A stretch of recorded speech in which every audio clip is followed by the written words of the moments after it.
I know रीनीट के लिए सभी को कंफ्यूजन हो रहा है कि हमें कितने मॉक पेपर देना चाहिए, क्या हमें हर दिन मॉक पेपर देना चाहिए या फिर अल्टरनेट डेज पे। तो इस वीडियो में बताऊंगी कि मैं कैसे मॉक पेपर दे रही हूँ।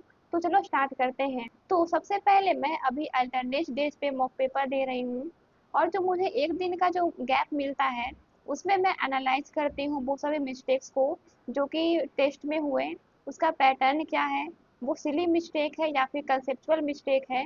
यही सब चीज़ों को आइडेंटिफाई करती हूँ, और अगर कंसेप्चुअल मिस्टेक है तो उसके रिगार्डिंग उसका थ्योरी जा करके पढ़ती हूँ।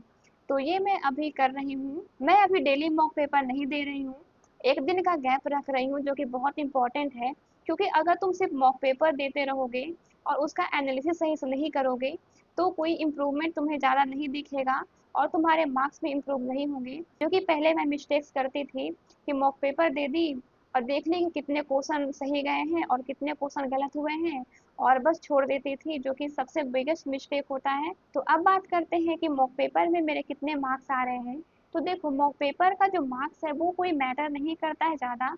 मैटर करता है कि तुमने टेस्ट से क्या सीखा, तुम्हारी मिस्टेक्स जो हुई उससे तुम्हें क्या पता चला, कि वो पैटर्न जो भी तुम्हारे मिस्टेक्स हो रहे हैं।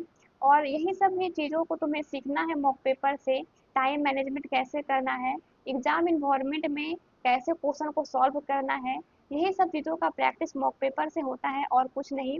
और मॉक पेपर का यही काम ही होता है कि तुम्हारा जो भी मिस्टेक्स तुम यहीं पे कर लो ताकि तुम एग्जाम में वो सभी मिस्टेक्स को ना रिपीट करो। और मॉक पेपर में नंबर मैटर करता है इस पे भी कि मॉक पेपर का लेवल कैसा है।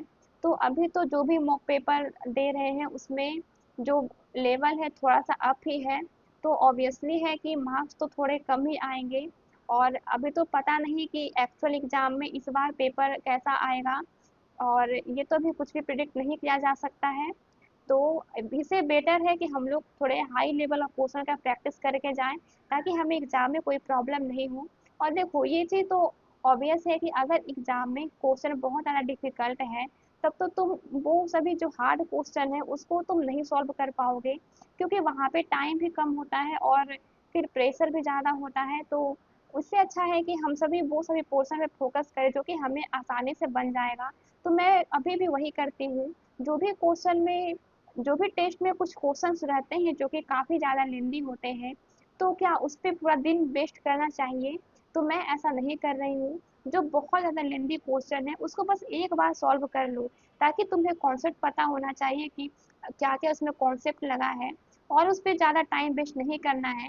क्योंकि पता ही है कि अगर एग्ज़ाम में इस तरह का क्वेश्चन आएगा तो वो सॉल्व नहीं ही होने हैं। तो उससे अच्छा है कि जो हमसे हो पाता है उसी को 100% करना है। तो मैं अभी सिर्फ टेस्ट ही लगा रही हूँ, और बाकी जो कॉन्सेप्ट है वो टेस्ट से कवर हो ही जा रहे हैं, और मैं सिलेबस कंप्लीट है तो मैं अभी सिर्फ इसी पे फोकस कर रही हूँ। और मैंने पहले भी बताई थी, अगर तुम्हारा मार्क्स 550 के ऊपर है तब तुम्हें दोबारा थ्योरी क्लास करने का रिक्वायरमेंट नहीं है, तुम्हें जहाँ ज़्यादा टेस्ट लगाने चाहिए। क्योंकि जितना ज़्यादा तुम टेस्ट लगाओगे उतना ही तुम्हें पता चलेगा कि कैसे एग्जाम में क्वेश्चन को सॉल्व करना है, कौन से क्वेश्चन को करना है और किसको बाद में करना है, ये सभी का आइडिया मिलेगा। तो अभी के टाइम में ये ज़्यादा इम्पोर्टेंट है। और अगर तुम बिगनर हो तो मैं तुम्हें यही सजेशन देना चाहूँगी कि थ्योरी क्लास के साथ साथ टेस्ट भी देने इम्पोर्टेंट होते हैं। टेस्ट को मिस नहीं करना। जो भी तुम्हारा पार्ट बाय टेस्ट आए और बाद में चल के तुम्हारा फुल टेस्ट होगा, उसमें से कोई भी टेस्ट को स्किप मत करना। बहुत समय हमें लगता है कि हमारा सिलेबस कंप्लीट नहीं हुआ है तो इसे बाद में कर लेंगे, लेकिन ऐसा नहीं है। तुम्हें जब स्टेप बाय स्टेप करते जाओगे तब तुम्हारा सिलेबस कंप्लीट हो जाएगा, और तुम्हारा जो टेस्ट है तुम भी उसको सीख जाओगे कैसे क्वेश्चन लगाने होते हैं। ये सभी चीज़ें तुम आसानी से सीख जाओगे। तो अभी के टाइम में ज़्यादा फोकस क्वेश्चन प्रैक्टिस पे ही रखना है। और अगर तुम्हारा कोई भी डाउट है तो कमेंट में बता देना।